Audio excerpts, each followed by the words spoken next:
Hello everybody, कैसे हो आप? आई होप सब कुछ बढ़िया चल रहा होगा। हम आपके लिए लेके आ गए फ्लेम एम्पर का episode number 208। Emperor have a real great perfection में पहुंचने के बाद जन की पावर के लेवल्स कैसे थे, हमें पिछले एपिसोड में उसकी झलक देखने को मिली थी। ऐसे पहले हम रिकैप करें। अगर आप चैनल पर नए आ रहे हो तो हमें सब्सक्राइब करना कंसिडर कर सकते हो, क्योंकि फ्यूचर में आने वाला ऑसम कंटेंट जैसे आप बिल्कुल मिस नहीं करना चाहोगे। चलो अब शॉर्ट में जान लेते हैं पिछले एपिसोड में हुआ क्या था। गोल्डन डेकिंग एंसेस्टर शाओजुआन और एंसेस्टर शाओम्यू के जाने के बाद जियान बिल्कुल अकेला फील करता है, क्योंकि काइलिन भी अपने क्लैन के कामों में बिजी थी और जुंदर का भी कोई पता नहीं होता है। लेकिन जियान के पास और कोई विकल्प भी नहीं था। जियान सेक्ट वापस लौटने का डिसाइड करता है, लेकिन अभी वो ज्वालिंग कॉन्टिनेंट के बिल्कुल किनारे पे था। नॉर्मली से सेक्ट पहुंचने में 1 महीने से भी ज्यादा का समय लग जाता। तभी उसे याद आता है कि पास में एक कस्बा पड़ता है जो एक्चुअली में बर्निंग एसेंस पवेलियन के एक सीक्रेट हाइड आउट है। यहाँ सेक्ट उन डिसाइपल्स को भेजता था जो घोस्ट रियम के एंट्रेंस को गार्ड किया करते थे। जियान जब इसकी तलाश में निकला था, उसे सेंस होते हैं 3 लोग, जिनमें से 2 लोग एक बंदे का पीछा कर रहे होते हैं। जिसका शिकार किया जा रहा था वो काफी ज्यादा इंजर्ड कंडीशन में होता है। हमें मालूम पड़ता है कि दोनों हमलावर ज्वाली रॉयल फैमिली के मेंबर्स होते हैं, और जिसके ऊपर हमला हो रहा था वो था फैशन पवेलियन के हेवन पैलेस का एक डिसाइपल, जो कि जियान का साथी हुआ। आगे जियान ने किस तरीके से उसकी जान बचाई थी और उन दोनों लेट से 7 स्टार दूधी एक्सपर्ट्स को उसने कैसे खत्म किया होता है, ये डिटेल्स आपको पिछले एपिसोड में मिलेंगी। हमें आगे मालूम पड़ता है कि यहाँ हेवली पैलेस के 7 डिसाइपल्स मौजूद हैं। उनमें से एक डिसाइपल जिसका नाम डुआनियो था, वो हेल्प मांगने के लिए बाहर आया होता है, और 6 डिसाइपल्स फंसे होते हैं उस एंट्रेंस के पास जिन्हें ज्वाले रॉयल फैमिली ने घेर रखा था। फिर हमें सीन दिखाया गया था उस जगह का जहाँ 6 लोग एक कुएं के चारों तरफ बैठ के एक फॉर्मेशन क्रिएट कर चुके होते हैं। ये अपने आप को प्रोटेक्ट कर रहे थे, लेकिन जिस तरीके की चोटें इनके शरीर पे मौजूद थी वो बताता है कि ये कितनी इंटेंस बैटल कर चुके हैं। इनके ऊपर हमला करने वाला होता है ज्वाले रॉयल फैमिली का थर्ड प्रिंस ज़ॉनम्यू। Of course wolf eagle legion के साथ आया था, जिसके दोनों कमांडर्स 8 स्टार दोदी के स्टैंड को रखते थे। हालांकि हेवली पैलेस के सीनियर ब्रदर ने एक 8 स्टार दोदी को गहरी चोटें पहुंचाई थी। इस वजह से टेक्निकली प्रिंस ज़ॉनम्यू के साइड में बस एक 8 स्टार दोदी बचा था, और होते हैं लेट से 7 स्टार दोदी, मिड से 7 स्टार दो एम्पर लेवल के एक्सपर्ट्स। पिछले एपिसोड के एंड में थर्ड प्रिंस ज़ॉनम्यू डिसाइपल्स के ऊपर हमला करने का ऑर्डर दे देता है। चलो हम आगे की स्टोरी यहाँ से कंटिन्यू करते हैं। जब वुल्फ ईगल लीजन अपनी ऑरा को रिलीज करके हमला करने के लिए तैयार हो जाता है, फैशन पवेलियन के वो 6 डिसाइपल्स अंदर से थोड़ा पैनिक करने लगते हैं। हालांकि सीनियर ब्रदर म्यू टियानियुआन इन सबको शांत रखने की कोशिश कर रहा था, लेकिन रियलिटी उसे भी पता होती है। उसकी 6 लोगों की टोली घायल कंडीशन में, मगर आखिरी मोमेंट में म्यू टियानियुआन ने उस 8 स्टार दो एम्पर वुल्फ ड्रैगन को गहरी चोट नहीं पहुंचाई होती तो उन्हें सामना करना पड़ता तो 8 स्टार दोदी का, जो बहुत बड़ा डिजास्टर होता। लेकिन उसे इंजर्ड करने में म्यू टियानियुआन भी घायल हो जाता है। उसका जूनियर ब्रदर हुआंगक्वांग बोलता है, सीनियर ब्रदर चीजें अच्छी नहीं लग रही हैं, भले हमारी फॉर्मेशन स्ट्रांग हो तब भी हमारे पास अनलिमिटेड एनर्जी नहीं है। इतने सारे अटैक्स की वजह से हम लंबे समय तक टिक नहीं पाएंगे। सीनियर ब्रदर म्यू टियानियुआन चाहे कितना भी शांत दिखने की कोशिश कर रहा हो, उसका फ्लक्चुएट होता ऑरा सब कुछ बताता है। वो कहता है हमारे पास डुआनियो के वापस लौटने का इंतजार करने के अलावा और कोई विकल्प नहीं है। ये सुन के बाकी 5 ने नोट किया था। ये 6 लोग पहले मन बना चुके थे कि अगर वो इस एंट्रेंस को प्रोटेक्ट नहीं कर पाते हैं तो कम से कम सेल्फ डिस्ट्रक्शन करके इस रॉयल फैमिली के ग्रुप को भी तबाह कर देंगे। इनके बीच में डिस्कशन चल ही रहा था, तभी सबको switch switch switch switch boom की आवाजें सुनाई देती हैं। ये वुल्फ ईगल लीजन के अटैक होते हैं। जब इतने सारे अटैक्स उस फॉर्मेशन से टकराते हैं, फॉर्मेशन में काफी जल्दी क्रैक्स दिखाई देने लगते हैं। इन अटैक्स को ध्यान से देख रहा ज़ॉनम्यू कोल्ड आवाज में कहता है, म्यू टियानियुआन तुम सब मौत के कितने करीब पहुंच चुके हो, देखता हूँ इस बात तुम्हें बचाने कौन आता है। इस थर्ड प्रिंस ज़ॉनम्यू की खुद की स्ट्रेंथ कुछ खास नहीं होती है। उसने अपने सारे एफर्ट्स इन्फ्लुएंस और पावर पे लगाए थे, मतलब ज़ोले रॉयल फैमिली के थ्रोन को हथियाने में। अभी उसकी स्ट्रेंथ 6 स्टार दोदी के बस इनिशियल स्टेज पे होती है, लेकिन वो जिस पोजीशन को बना चुका था उसकी वजह से सब कुछ आसानी से कंट्रोल कर पाता है। वो रियम के उस एंट्रेंस से थोड़ी सी दूर पे एक बड़े से पेड़ की टहनी पे 2 फिगर चुपचाप से इस पूरे सीन को देख रहे होते हैं। ये ऑफ कोर्स जियान और डुआनियो था। हर एक अटैक के साथ डुआनियो की आंखों में चिंता और बढ़ती जाती है। वो कहता है, जूनियर ब्रदर जियान ये मेरे भाई हैं, क्या प्लीज तुम इनकी हेल्प कर सकते हो। ऑफ कोर्स जियान भी ऐसे चिपकर रहना नहीं चाहता था, लेकिन चारों तरफ जितने एक्सपर्ट्स मौजूद थे वो उसे सोचने समझने पे मजबूर कर रहे होते हैं। एक अकेला 8 स्टार दोदी एक्सपर्ट उसके लिए बहुत बड़ी परेशानी नहीं बना सकता है, लेकिन यहाँ पे कई पीक 7 स्टार दोदी लेवल के एक्सपर्ट्स भी मौजूद थे। और म्यू टियानियुआन के ग्रुप की सिचुएशन ऐसी है कि लगता है वो फॉर्मेशन अपनी लिमिट्स तक पहुंचती जा रही है। जियान कहता है, सीनियर ब्रदर डुआनियो मैं जल्दी एक्शन लूंगा, लेकिन जब मैं ऐसा करूं तो तुम्हें तुरंत ही अपने भाइयों को लेके इस जगह से दूर चले जाना है। मैं अपना भागने का रास्ता खुद ढूंढ लूंगा। जियान की बात को सुनकर डुआनियो तुरंत ही अपने सर को हिलाता है। वो जानता था कि जियान जैसा डिसाइपल फैशन पवेलियन के लिए कितना जरूरी है। है। ड्यूआन्यू कहता है नहीं, यहाँ पे बहुत सारे स्ट्रॉन्ग एनिमीज है, मैं आखिर तुम्हें कैसे त्याग सकता हूँ, और हमारे सीनियर ब्रदर्स के पास भी कुछ स्ट्रेंथ बची होगी, ऐसी बात नहीं कि हम तुम्हारी हेल्प नहीं कर पाएंगे। जियान एक स्थिर आवाज में कहता है मुझे भरोसा करो, मेरे पास इस सिचुएशन से बाहर निकलने का भी प्लान है। अभी आप सभी पहले ही सीरियसली इंजर्ड हो, आप सबके यहाँ रहने से मुझे आप सबकी चिंता बनी रहेगी। इस पूरी बात को सुनकर ड्यूआन्यू साय करता है, लेकिन हाँ बोलने के अलावा उसके पास भी कोई विकल्प नहीं बचाता। वो कहता है बैटल तब शुरू हुई थी जब ज़्वाले रॉयल फैमिली ने हमारे ऊपर छिपके हमला किया। जियान किलिंग इंटेंट से भरी आवाज में कहता है डोंट वरी, मैं ज़्वाले रॉयल फैमिली से सबका बदला लूंगा। अभी जियान की मुंह से शब्द बाहर ही आए थे, इसी मोमेंट पे क्रैक क्रैक क्रैक की आवाज के साथ उन 6 डिसाइपल्स को प्रोटेक्ट करने वाली फॉर्मेशन डहने लगती है। सीनियर ब्रदर म्यूटियनियन, जिसका चेहरा एकदम पेल हो चुका था, वो कहता है नहीं जुआनकोंग, जब ये फॉर्मेशन कोलैप्स हो तुम बाकियों को लेकर जल्दी से भागना, मैं पीछे रह के इन्हें रोकने की कोशिश करूंगा। म्यूटियनियन की आंखें एकदम डिटर्मिनेशन से भरी होती हैं। अपने साथियों को बचाने के लिए वो खुद का बलिदान देने के लिए तैयार था। आखिरकार हेवली पैलेस के डिसाइपल्स बर्निंग इंसेंस पवेलियन का फ्यूचर है, खुद इन सभी का बड़ा भाई होने की वजह से उसकी ड्यूटी थी कि वो इन सबको सुरक्षित रखे, फिर चाहे इसमें उसकी जान क्यों न चले जाए। वो लड़की लुआन्यू हेवली पैलेस में बस अकेली फीमेल थी, उन सब भाइयों की चहेती भी होती है। लुआन्यू कहती है नहीं सीनियर ब्रदर, हम इसका साथ में सामना करेंगे, अगर हम आपको कैसे पीछे छोड़ सकते हैं। लेकिन म्यूटियनियन अपने सर को हिलाता है, वो कहता है ये मेरा ऑर्डर है। जब बाहर प्रिंस जुआनम्यू इन सबको बात करते हुए देखता है, वो कोल्ड आवाज में कहता है तुम में से कोई बच के नहीं जा सकता। उसने सामने की तरफ इशारा किया था।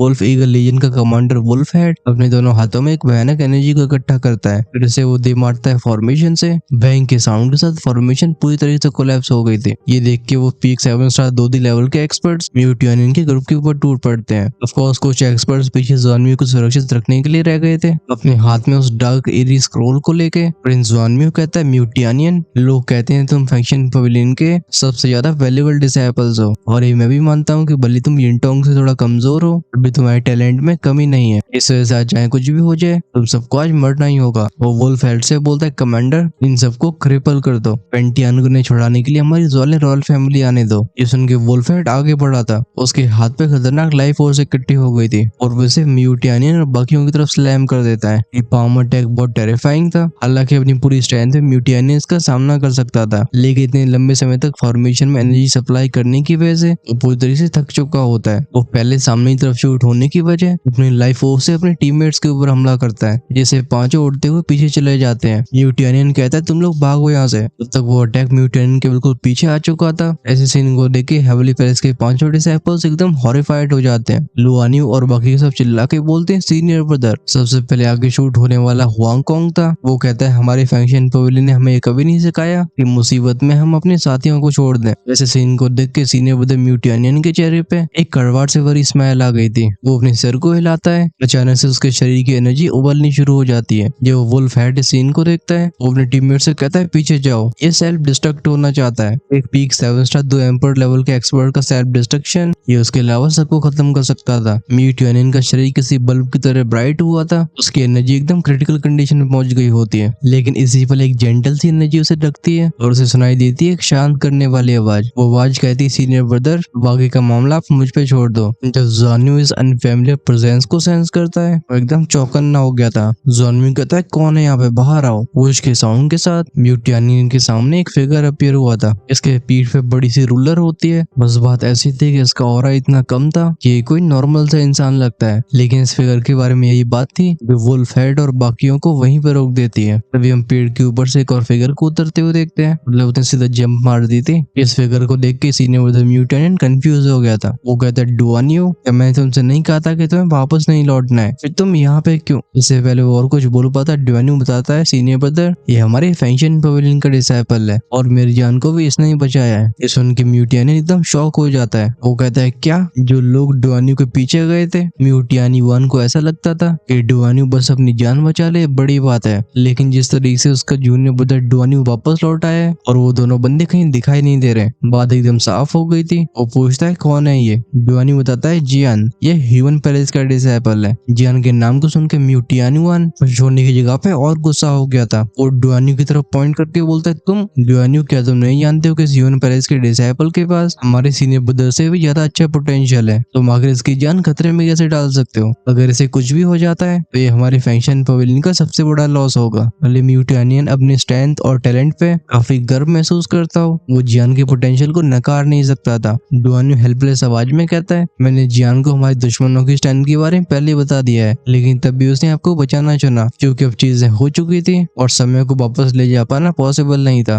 म्यूटानियन साय करके बोलता है, उम्मीद करता हूँ कि हम एक और सीनियर ब्रदर यिंगटोंग को नहीं खोएंगे। अभी दूसरी तरफ उस थर्ड प्रिंस ज़ुआनम्यू के एक्सप्रेशन बहुत ज्यादा डार्क हो चुके थे। ज़ुआनम्यू कहते हैं, उस ज़ोली रॉयल फैमिली के ऑक्शन हाउस में मैंने एक रहस्यमयी नक्शे के ऊपर बोली लगाई थी। मुझे लग रहा था कि उसमें बहुत बड़े सीक्रेट छिपे होंगे, लेकिन वो चीज एकदम बेकार निकली। ज़ुआनम्यू की चीज इसलिए याद आई होती है क्योंकि उसमें फ्रैगमेंट के ऊपर बोली लगाने वाला जियान भी एक था। ये सुन के जियान कहते हैं, ओ उस मिस्टीरियस मैग फ्रैगमेंट को लगभग भूल ही चुका था, लेकिन लगता है इस थर्ड प्रिंस को अपनी जीत पे कुछ ज्यादा ही भरोसा है। जियान कहता है, कोई बात नहीं, क्योंकि तुम इसे मेरे पास वापस ले आए हो, मैं इसे जरूर स्वीकार करूंगा। जियान बोलता है कि अर्ली स्टेज 8 स्टार दो एम्परर और कुछ 7 स्टार दूधी के पीके एक्सपर्ट्स और इनमें कुछ लेट से 7 स्टार दूधी भी है। ये लाइनअप सच में काफी इंप्रेसिव है। इस प्रिंस ज़ुआनम्यू के सामने कोई इस तरीके से बात कर रहा है, ये उसे पसंद नहीं आता। वो किलिंग इंटेंट से भरी आवाज में गुर्राते हुए बोलता है, जियान माना कि तुम बर्निंग सेंस पवेलियन के अंदर बहुत ज्यादा हाई रिगार्ड में लिए जाते हो, लेकिन ये तुम्हारा इलाका नहीं है। वो ऑर्डर देता है, लैंगटो हेवली पेरेस के साथ डिसाइपल्स थक चुके हैं, तुम जाओ इस लड़के को खत्म कर दो। लैंगटो होता है वो ड्रैगन हेड जो वोल्फ ईगल लीजन का कमांडर था। इस ऑर्डर की वजह से वो जियान की तरफ लॉन्च होने वाला था, तभी से दूसरी पार्टी के चेहरे पे स्माइल दिखाई देती है। जियान कहता है, ये काफी होगा। जब वो प्रिंस ज़ुआनम्यू अपनी भड़ास निकाल रहा था, जियान ने divine movement core Inception activate कर दी होती है। तुरंत ही उसके माथे से कोई खतरनाक रिपल्स फैलने लगी थी। हालांकि इनविजिबल रिपल्स होती है, लेकिन पास में खड़ा वो ड्रैगन हेड इन्हें सेंस कर लेता है। इन अब नॉर्मल फ्लक्चुएशंस की वजह से उसके हाव तुरंत बदल गए थे। वो हाथ पीछे करके बोलते है, पीछे जाओ, लेकिन इसी पर जियान की आवाज उसके कानों में जाती है। वो कहते हैं, इमोर्टल सिल्क वाइन जाइंट अरे। ये कहते हैं जियान की मेंटल स्ट्रेंथ एक बहुत बड़ी फॉर्मेशन में ट्रांसफॉर्म होती है। इसने सबको अपनी गिरफ्त में ले लिया था। चारों तरफ के नजारे को बदलते हुए देख प्रिंस ज़ुआनम्यू की आंखें नैरो हुई थी। वो दांती मीज के बोलता है, डैम इट, एक फॉर्मेशन। उसे समझ में आता है कि जियान अब तक से जानबूझ के बात करने का मौका दे रहा था। वो कोल्ड आवाज में कहता है, लड़के तो अब तक इस चीज को तैयार कर रहा था। फिर वो ड्रैगन हेड से पूछता है, लैंगटो इस फॉर्मेशन को तोड़ने में कितना समय लगेगा? ड्रैगन हेड कहता है, भले पावरफुल एरे हो, लेकिन इस लड़के की स्ट्रेंथ 8 स्टार 2 एम्पर से ऊपर नहीं पहुंची है। मैं इसे 1 मिनट के अंदर तोड़ सकता हूँ। क्रैकल क्रैकल की आवाज जियान की बॉडी में से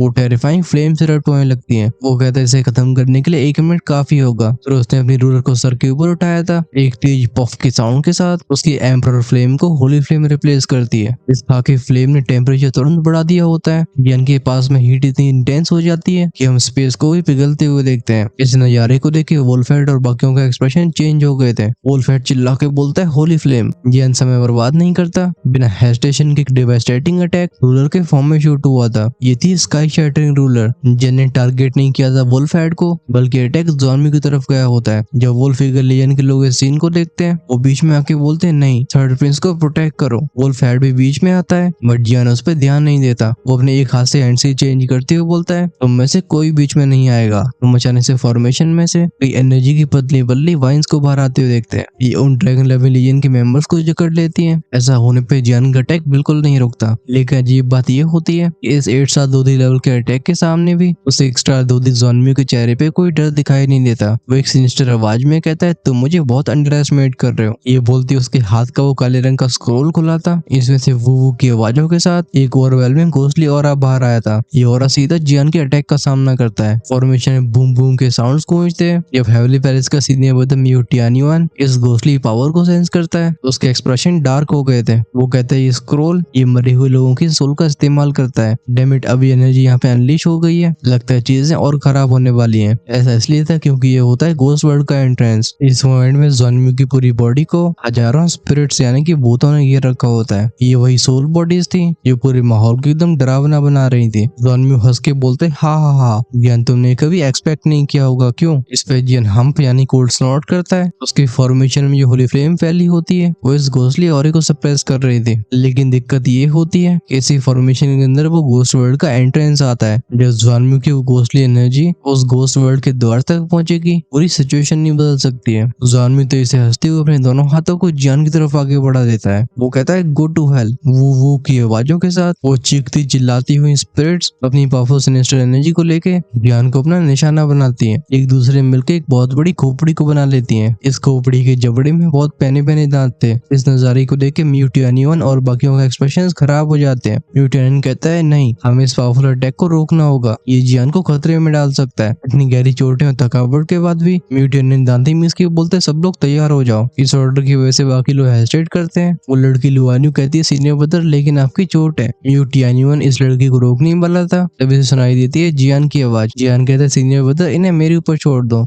सिचुएशन मेरे कंट्रोल में है। जियान के चेहरे को साथ में विश्वास को देख के म्यूटियनियन उसे चेतावनी देते हुए बोलता है जियान तुम्हें केयरफुल रहना होगा, ये घोस्ट रियल्म का एक यूनिक अटैक है, इसे टकराते ही तुम्हारी सोल को नुकसान होगा, फिर भले ही तुम्हारी जान बच जाए तुम्हारी फ्यूचर कल्टिवेशन में परेशानी आने वाली है। भले ही बातचीत थोड़ी लंबी लग रही हो लेकिन ये बस एक सेकंड के अंदर हो गया था। आखिरकार 2D लेवल के एक्सपर्ट्स के लिए समय की परिभाषा थोड़ी अलग होती है। इनके लिए टाइम सेकंड के हिसाब से नहीं चलता था बल्कि वो मिली सेकंड और उससे भी स्लो चलता है। ये वो घोस्टली एनर्जी से बना बड़ा सा स्कल जियान के पास आ जाता है। जियान अचानक से अपनी सी ऑफ कॉन्शियसनेस के अंदर के सोल स्टोन को कांपते हुए महसूस करता है। उसका सोल स्टोन डर की वजह से नहीं कांपा था बल्कि वो लड़ने के लिए तैयार था। जब सोलिटर टेलिस्मैन के अंदर से सोलिटर लॉर्ड एसेसिन को देखते हैं वो मन ही मन में कहते हैं तभी मैं कहूँ ये चीज मुझे जानी पहचानी क्यों लग रही है और ये मूर्ख क्या इस अटैक से जियान की सोल को नुकसान पहुंचाना चाहता है जिसकी सोल पहले इमोर्टल लेवल के बहुत करीब पहुंच चुकी है। अगले पल जियान ने अपने हाथ को बढ़ाया था, हम उसके माथे से क्रिस्टल को बाहर आते हुए देखते हैं। सोल स्टोन था। जियान इस चीज को अपने हाथ में पकड़ के सामने की खोपड़ी में दे मारता है। बूम के साउंड के साथ टेरिफाइंग रिपल्स फैलनी थी। हमें नहीं भूलना चाहिए कि जियान के पास अभी ये सोल पावर है। ऐसी सोल पावर एक peak 9 star 2D power house के पास भी नहीं होती। जब वे दोनों अटैक्स एक दूसरे से टकराए थे रिलीज होने वाली मॉन्स्टर शॉक वेव्स की वजह से इस फॉर्मेशन में क्रैक्स अपीयर होने लगते हैं। ग्रग ग्रग बैंग बैंग की आवाजों के साथ ये शॉक वेव्स वोल्फीगन लीजन के मेंबर से टकराती हैं। ये खून फेंकते हुए पीछे चले जाते हैं। एक बंदा कहता है ये फॉर्मेशन कोलैप्स होने वाली है। तभी टकरावट की वो जगह शांत होती है। ये ज़ानमियों को जियान का फिगर वहीं पे खड़ा हुआ दिखाई देता है। उसका एक्सप्रेशन अगली हो गया था। वो कहता है डैम इट, आखिर अब ये जिंदा कैसे हो सकता है। उसके द्वारा यूज किया गया वो घोस्टली चीज का स्क्रोल बहुत वैल्यूएबल था। किंग ज़्वालिंग के हिसाब से स्क्रोल में एक 8 स्टार 2 एम्पर को खत्म करने की पावर थी।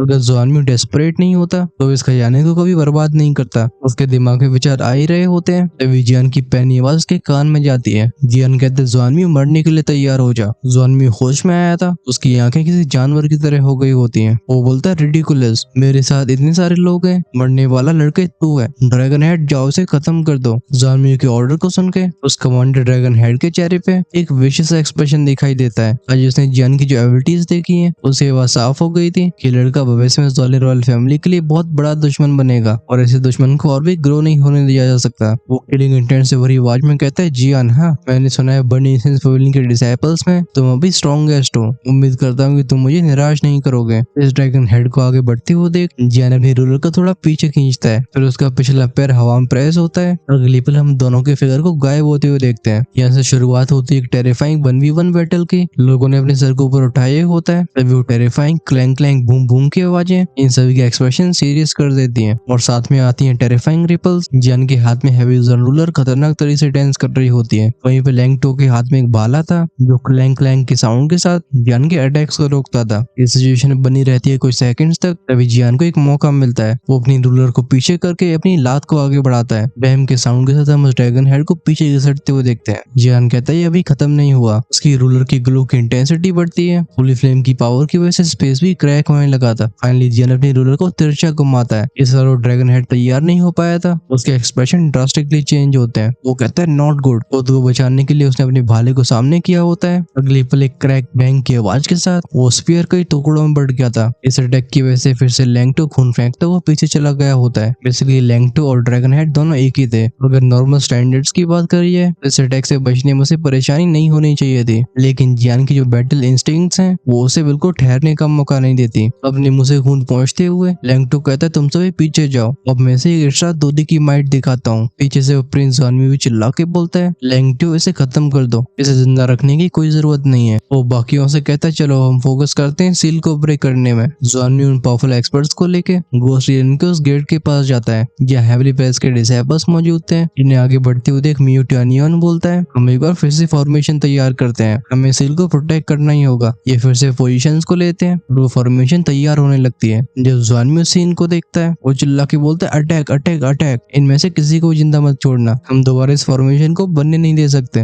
वोल्फीगन लीजन के लोग नोट करके आगे शूट हुए होते हैं। इसी मोमेंट में इन सभी के कानों कानों में एक थर्ड की आवाज जाती है। फिर सुनाई देता है कि तेज क्रैश का साउंड। ऐसा लगता है कोई भारी चीज जमीन से टकराई हो। जब जानवी उस आवाज की तरफ मुड़ा होता है, हम हॉरर की वजह से उसके चेहरे के रंग उठते हुए देखते हैं। वो कांपती हुई आवाज में कहता है क्या, क्योंकि जो चीज नीचे गिरी थी वो और कुछ नहीं बल्कि ड्रैगन हेड की बॉडी होती है। और थर्ड प्रिंस जानवी सेंस करता है कि अब इस वोल्फ ईगल लीजन के कमांडर के शरीर में कोई भी जान नहीं बची है। तभी वोल्फ ईगल लीजन का वाइस कमांडर वोल्फ ड्रैगन, जो कि थोड़ी दूरी पे आराम कर रहा था, अचानक से वो अपनी आंखें खोलता है। वो एक शॉक्ड आवाज में कहता है वोल्फ हेड मारा गया। वोल्फ हेड और वोल्फ ड्रैगन दोनों के बीच में एक गहरा बॉन्ड होता है। ये दोनों बहुत समय से साथ में काम करते आए हैं। अब तक जोले रॉयल फैमिली के बाकी मेंबर्स भी पीछे मुड़ गए थे। ये जो अपनी कमांडर की लाइफलेस बॉडी को देखते हैं, जो जमीन पे अपनी गर्दन टेढ़ी करके पड़ा हुआ था, ऐसा लगता है इन सभी की ओर बिजली गिर पड़ी हो। ये कहते हैं डैड। इन सभी के दिलों में गहरा डर भर गया था। अगर वुल्फ ईगल लीजन का सबसे स्ट्रॉन्गेस्ट मेंबर भी इतनी जल्दी अपनी जान गंवा सकता है, तो फिर ये सब क्या करेंगे। इंस्टिंक्टिवली सबके पैर पीछे जाने लगे थे।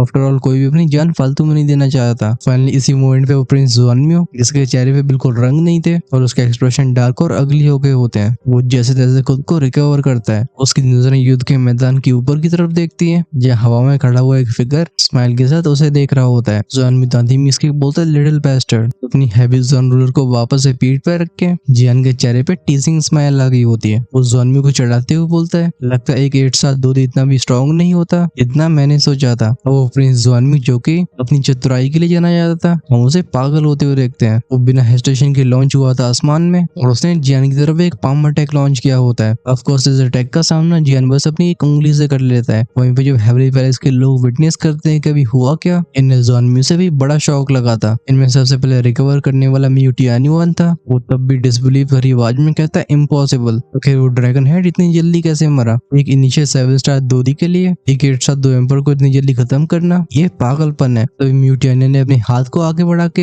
हवा में से कुछ पार्टिकल्स इकट्ठे करे थे। वो इन्हें स्टडी करते हुए बोलता है अगर मैं सही सोच रहा हूँ तो सोल पावर और फ्लेम्स, लगता है उस ड्रैगन हेड को एक पावरफुल सोलर अटैक ने घायल किया था। फिर उसके ऊपर एक जानलेवा हमला किया गया। अब नीचे पड़े ड्रैगन हेड की आंखें खुली हुई थी, इनमें अभी वो गहरा शौक छपा होता है। लगता है मियू टियान्युआन ने सही गैस किया था। एक्चुअली में जियान हुआंगकोंग डिवाइन एंगर का अक्सर इस्तेमाल किया करता था, लेकिन emperor heaven realm great perfection में पहुंचने के बाद वो भी रियलाइज नहीं कर पाया था कि उसकी स्पिरिचुअल स्ट्रेंथ कितनी पावरफुल हो चुकी है। इस वजह से जब जियान सोलर अटैक का इस्तेमाल करता है, वो ड्रैगन हेड एकदम कोमा में चला जाता है। और ये था एक मौत का पैगाम। जुआनमियो, जिसके पाम अटैक को जियान ने उंगली से रोक दिया था, वो एक डर और गुस्से से भरी आवाज में चिल्ला के बोलता है अटैक, इसे खत्म कर दो। नीचे खड़े वुल्फ ईगल लीजन के मेंबर्स भी रिकवर होते हैं। ये साथ में लॉन्च हो जाते हैं जियान की तरफ। अपने ऊपर इतने सारे अटैक्स को आते हुए देख जियान अपनी हथेली को नीचे प्रेस करते हुए बोलता है फ्लेम्स डिसेंड। उसकी बॉडी को सेंटर बना के वो फायर आर्टियन फैलना शुरू हो गई थी, क्योंकि सबसे पहले अटैक करने की खुजली जुआनमियो को थी। फ्लेम्स का सबसे पहले सामना वही करता है। उसके वो कपड़े जो कि मैजिकल मटेरियल से बनाए जाते हैं, उन्हें भी पिघलते हुए देखते हैं। खासकर होली फ्लेम की हीट उस थर्ड प्रिंस जुआनमियो की सोल को भी जला रही होती है। वो फ्लेम वेव जो कि आसमान से जमीन को ढक लेती है, इसने मियू टियान्युआन को भी सरप्राइज कर दिया था। वो कहता है इम्प्रेसिव, ये लड़का अपनी फ्लेम को ऑलमोस्ट डोमेन की तरह इस्तेमाल कर रहा है। जब जुआनमियो देखता है कि फ्लेम उसकी जान लेने वाली है, वो उसे पीछे से एक वुल्फ ईगल लीजन के मेंबर को पकड़ते हुए देखते हैं। वो उसे फ्लेम वेव की तरफ ढकेलता है। आसमान में चीखों की आवाजें गूंजती हैं और इस मौके का फायदा उठा के जुआनमियो नीचे की तरफ शूट हुआ था। इस मौके का फायदा जियान कैसे नहीं उठाता। वो एक तेज आवाज में कहता है तो ये तुम्हारे लीडर्स हैं, लेकिन मुसीबत आने पे इन्हें बस अपनी जान की परवाह है। क्या तुम सभी तब भी इनके लिए फाइट करना चाहते हो। जब मौत सामने होती है तो लोगों के मन से लालच बिल्कुल गायब हो जाता है। बस 1 सेकंड की हेजिटेशन के बाद वुल्फ ईगल लीजन के बहुत सारे एक्सपर्ट्स डिसीजन लेते हैं। वो दांते में इसके बोलते हैं डैम इट, हमने इन लोगों के लिए अपनी जान दांव पे लगाई, लेकिन लगता है इन लोगों के लिए हम वेपन के अलावा और कुछ नहीं है। ये तुरंत ही वापस लौटना शुरू कर देते हैं और जियान भी ने रोकता नहीं है। जब वुल्फ ईगल लीजन के लोग भाग रहे थे, इससे पहले एक फिगर प्रिंस जुआनमियो के बगल में अपीयर होता है। ये वही घायल वुल्फ ड्रैगन होता है। हम इसे जुआनमियो को पकड़ के तेजी से जंगल के बाहर की तरफ शूट होते हुए देखते हैं। इससे पहले जियान ने रोक पाता, उसका ध्यान घोस्ट रियल्म के एंट्रेंस पे गया था। वो पाता है उस दरवाजे में से बाहर आने वाला घोस्टली ऑरा धीरे धीरे बढ़ता जा रहा है। एक ही फ्लैश में जियान अपीयर होता है मियू टियान्युआन के बगल में। तुरंत ही उसकी मेंटल स्ट्रेंथ एक पावरफुल फॉर्मेशन बनाती है। जियान कहता है सीनियर ब्रदर, मैंने पहले एक फॉर्मेशन बना दी है, आप सबको अपनी रिकवरी पे फोकस करना चाहिए। सीनियर ब्रदर मियू टियान्युआन आगे आके जियान को थैंक यू बोलता है। जियान बोलता है सीनियर ब्रदर आप कैसी बात कर रहे हो, एक ही सेक्ट का हिस्सा होने की वजह से क्या ये मेरा फर्ज नहीं बनता कि मैं आपको मुसीबत में साथ दूं। इतना कहने के बाद उसकी आवाज पैनी हो जाती है और उसकी बॉडी एक डेंजरस किलिंग इंटेंट को रिलीज करने लगी थी। वो कहता है लेकिन भले ही अरे गहरे न तू कहरे भाग सके,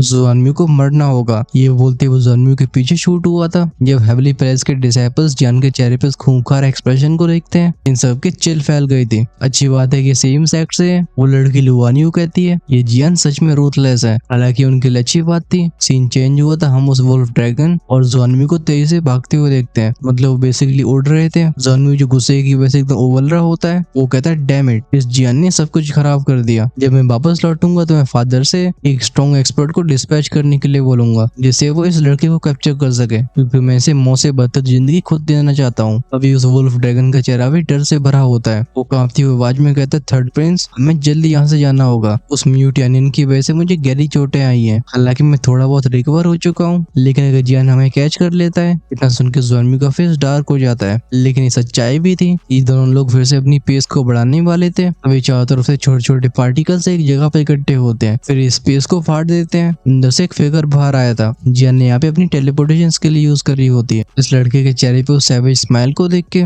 उस जॉनवी और वुल्फ ड्रैगन दोनों के रोंगटे खड़े हो गए थे। ये तुरंत ही अपनी दिशा को बदलते हैं, लेकिन इनके एफर्ट्स को देख के जियान बस स्माइल करता है। वो तुरंत ही इनका पीछा नहीं करता, इंस्टेंट वो अपनी उंगली के ऊपर अपनी होली फ्लेम की पावर को कंडेंस करने लगता है। यह पहली बार इस्तेमाल होती है वो स्किल जिसे उसे फेरी मूनलाइट ने दिया था। जियान की उंगली के ऊपर जो फ्लेम इकट्ठी होती है, वो अपने अंदर सारी हवा को खींचने लगती है। ऐसा लगता है स्पेस इस पावर को झेल नहीं पा रहा हो और वहाँ पे वॉइड क्रिएट हो रहा है। अटैक का नाम था one finger to the heavens calling the sky. जब ये आवाज गूंजी थी, एक चकाचौंध करने वाली सॉफ्टवुड के आकार की उंगली जो स्पेस को चीर के जॉनवी के पीछे अपेयर हुई थी, वो बैंग की आवाज के साथ उसकी बॉडी से टकराती है। फर्स्ट ऑफ डेथ में एक आर्क वाली बहुत तेज चिल्लाने की आवाज गूंजती है। इस वन फिंगर अटैक में जियान की फ्लेम पावर छिपी हुई थी। जैसे जॉनवी और इसके बीच में संपर्क होता है तो फ्लेम जाती है जॉनवी के शरीर के अंदर। इस वजह से जब जॉनवी के मुंह से खून बाहर आता है, उस खून में मिली हुई होली फ्लेम उसे पहले जला के राख कर देती है। जब तक जॉनवी थर्ड की आवाज के साथ जमीन से टकराया था, तब तक उसकी बॉडी से लाइफ फोर्स गायब हो गई थी। जब नीचे पड़े जॉनवी को वो वुल्फ ड्रैगन देखता है, वो बिना कुछ सोचे तुरंत ही नीचे गया था। जॉनवी की कॉर्प्स को झकझोरते हुए वुल्फ ड्रैगन दहाड़ के बोलता है थर्ड प्रिंस, लेकिन कोई जवाब नहीं आता। हालांकि वुल्फ ड्रैगन के सामने सच्चाई थी, लेकिन किंग ज्वालिंग का डर उसे सच्चाई स्वीकार करने से रोक रहा होता है। गुस्से और डर की वजह से ट्रेम्बल होने के बाद वो वुल्फ ड्रैगन खुद को रिकवर करता है। वो जियान से कहता है जियान, तुमने ये क्या कर दिया? ये ज्वाली रॉयल फैमिली के थर्ड प्रिंस थे, अब तुम्हें मौत से कोई नहीं बचा सकता। जियान स्माइल के साथ बोलता है कोई बात नहीं, मेरी मौत आएगी या नहीं तुम वो देखने के लिए रहने नहीं वाले। ये कहते वो शूट हो गया था वुल्फ ड्रैगन की तरफ। एक बात पक्की थी कि ज्वालिंग किंग के सामने जाने पे वुल्फ ड्रैगन सजा से बिल्कुल नहीं बच पाएगा, और जब उसे मौत आनी ही है तो एक पागलपन से भरी आवाज में कहता है तो चलो साथ में मरते हैं। वुल्फ ड्रैगन जानता था कि अगर वो जियान जैसे डिसेबल को अपने साथ लेके मरता है तो इससे ज्वालिंग किंग का गुस्सा थोड़ा कम हो जाएगा। तुरंत ही उसके शरीर की ऊर्जा उबलने लगी थी, जगह जगह से उसकी त्वचा फटती है, अंदर से रोशनी की किरणें बाहर आने लगती हैं। जियान जो कि तेजी से उसकी तरफ आगे बढ़ रहा था, ये देख के वो अपनी दिशा बदल देता है। इसी पल होता है एक वॉलेंट एक्सप्लोजन। ये एक्सप्लोजन बूम के साउंड के साथ टेरिफाइंग शॉक वेव्स को फैलाता है। हालांकि इतने समय में जियान दूर जाने में सफल रहा था, लेकिन तभी वो शॉक वेव्स उसे पीछे भेज देती हैं। अच्छी बात है कि समय रहते उसने सोलस्टाइन से खुद को प्रोटेक्ट कर लिया था। युद्ध के मैदान में वो आग का तूफान काफी समय तक बना रहा था। वो म्यूटेनियन और हेवली प्राइस के बाकी डिसेबल्स जब इस नजारे को देखते हैं, ये सब भी बहुत चक्के रह गए थे। म्यूटेनियन कहता है तो ये 8 स्टार 2 दी का सेल्फ डिस्ट्रक्शन है। लुआन यूवी शौक से भरी आवाज में कहता है लगता है हमने इसे अंडर एस्टिमेट कर दिया। चार चीजें धीरे धीरे शांत होती हैं। हम एक स्पेस क्रैक में से जियान को बाहर आते हुए देखते हैं। उसके हाथ में होती है जॉनवी की डेड बॉडी। वो कहता है 8 स्टार 2 दी लेवल की पावर, मैं अभी से पूरी तरह से सुरक्षित नहीं हूँ। अगर उसने सही समय पर रिएक्ट नहीं किया होता तो जियान को सीरियस इंजरीज आ सकती थी। वो जॉनवी के कपड़े खगोलता है, लेकिन उसे कुछ भी कीमती नहीं मिलता। जियान कहता है एक डिग्निफाइड थर्ड प्रिंस और इसके पास स्टोरेज रिंग भी नहीं है। ये कितने कंजूस लोग हैं। तभी से जॉनवी के पुराने शब्द याद आए थे। वो कहता है रुको, वो मैप का फ्रैगमेंट कहाँ पे है? असल में अगर जॉनवी ने उस एंशिएंट मैप के बारे में नहीं बताया होता तो जियान को उसे खत्म करने की इतनी जल्दबाजी नहीं होती। लेकिन ऐसा खजाना किसी गलत इंसान के हाथ में लगना, ये जियान को बर्दाश्त नहीं होता है। थोड़ी और देर तक खोजबीन करने के बाद जियान को फाइनली मैप का टुकड़ा मिलता है। ये बहुत फटी पुरानी चीज होती है और इसमें एनर्जी फ्लक्चुएशंस बिल्कुल सेंस नहीं होती, लेकिन गोल्डन डैकिंग ने इसकी तारीफें कैसे करी थी जियान को अच्छे से याद होता है। ये अनडाउटेडली खतरनाक चीज है। इस नक्शे के टुकड़े को ध्यान से रखने के बाद वो सम्मन करता है अपनी होली फ्लेम को। पफ के साउंड के साथ वो आग का क्लस्टर अपीयर होता है। जियान कहता है अगर हम परेशानी पूरी तरह से खत्म करना चाहते हैं तो पीछे सबूत नहीं छोड़े जा सकते। ये कहती है उसकी होली फ्लेम जॉनवी की बॉडी को ढक लेती है, बट इसी मोमेंट में जॉनवी की बॉडी में से तेज चीख की आवाज बाहर आई थी और निकलता एक घोंसली और इसे देख के जियान कहता है मैंने सोचा ही था इनके घोस्ट वर्ल्ड के साथ काफी गहरे रिश्ते लगते हैं, लेकिन ये घोंसली एनर्जी मेरे खिलाफ बिल्कुल यूजलेस है। ये क्या पूरी तरीके से डिसअपियर हो जाओ। जियान की होली फ्लेम इंटेंसिफाई होती है और ये घोस्टली ऑरा पूरी तरह से जल के राख हो जाता है। इसी मोमेंट में ज्वाले रॉयल फैमिली की गहराई में वो जगह जहाँ पे साले सोल टैबलेट्स रखे जाते थे, हमें वहां से सुनाई दी थी क्रैक की आवाज। ज्वानमी का सोल कार्ड था और पास ही में होते हैं वुल्फी का लीजन के सोल टैबलेट्स। ये भी क्रैक क्रैक क्रैक क्रैक की आवाज के साथ चटक के फूटने लगते हैं। फिर इस रॉयल पैलेस में किंग ज्वालिंग की तेज दहाड़ की आवाज गूंजती है। किंग ज्वालिंग दहाड़ के बोलता है बैस्टर्ड। उसका फिगर सोल कार्ड के सामने अपीयर हुआ था और जो व्यक्ति इन सोल टैबलेट्स को प्रोटेक्ट कर रहा होता है, किंग ज्वालिंग उससे किलिंग इंटेंट से भरी आवाज में कहता है बता यहाँ पे हो क्या रहा है। इन सोल टैबलेट्स को गार्ड कर रहा होता है हुआ रोंगजी, जो एक बुड्ढा था। अभी किंग ज्वालिंग की आंख में जो गुस्सा दिख रहा था उस बुड्ढे के चिल फील करवाता है। बुड्ढा हुआ रोंगजी कहता है माय किंग, लगता है यहाँ कोई गलती हो गई है। कुछ दिनों पहले की बात है जब चिहारुन का सोल कार्ड टूटा था और अब कुछ वैसी अवस्था है उस थर्ड प्रिंस की। इसी पर किंग ज्वालिंग के पीछे से वेंजी अपीयर होता है। वो कहता है my lord, third prince wolf eagle legion के साथ फॉरेस्ट ऑफ डेथ में गए हुए। थर्ड प्रिंस के साथ वुल्फ ईगल लीजन के दोनों कमांडर्स थे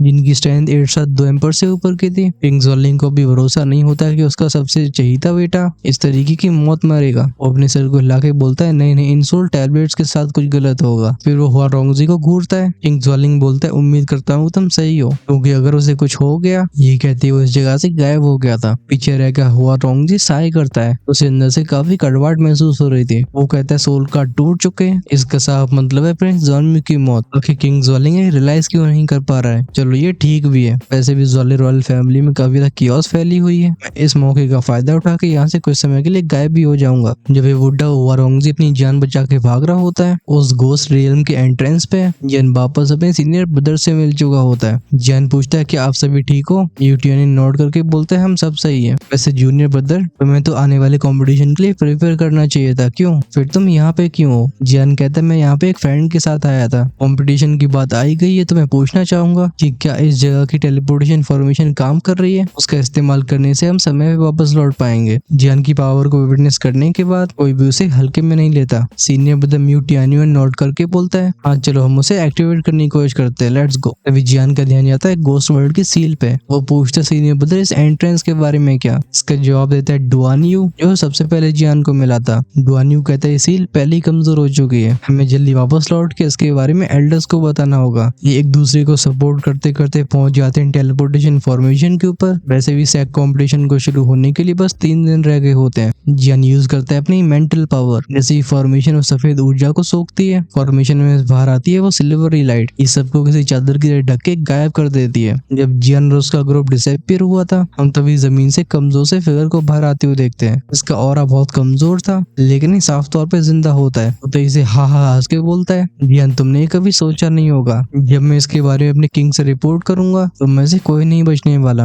अब खैर आगे कैसे कियोस आने वाली है तो हम सब एक्सपेक्ट कर सकते हैं, लेकिन चलो उससे पहले हम एंजॉय करेंगे इस कंपटीशन को जो खुद में कई सीक्रेट्स को छुपाए हुए हैं। इसमें हमें ऐसी कई चीजें मालूम पड़ने वाली हैं जो इस स्टोरी को और भी इंटरेस्टिंग बना देगी। अगर आप उन्हें मिस नहीं करना चाहते तो चैनल को सब्सक्राइब करके बेल आइकन के बटन को ऑन करके रखो, जिससे रिलीज होते वीडियो सबसे पहले आपके पास पहुंचे। वैसे हेल गार्डन की मेंबरशिप भी ओपन है। अगर आप नेक्स्ट एपिसोड को आज शाम को ही देखना चाहते हो definitely you can become part of it by clicking the join button. ये ज्वाइन का ऑप्शन आपको चैनल की होम पेज और सब्सक्राइब की साइड में मिलेगा। सारे नॉर्मल मेंबर्स नेक्स्ट एपिसोड को शाम को ही देख पाते हैं और जो 2 या 3 एपिसोड आगे रहना चाहते हैं वो अपग्रेड कर सकते हैं इमॉर्टल एम्पर या उससे ऊपर। सो या आपको एक्सप्लेनेशन कैसी लगी कमेंट्स में लेकर जरूर बताना। स्पेशली अपने सजेशंस को शेयर करना बिल्कुल मत भूलना। इसी नोट के साथ लेट्स रैप दिस एपिसोड। हम मिल रहे होंगे नेक्स्ट पार्ट में।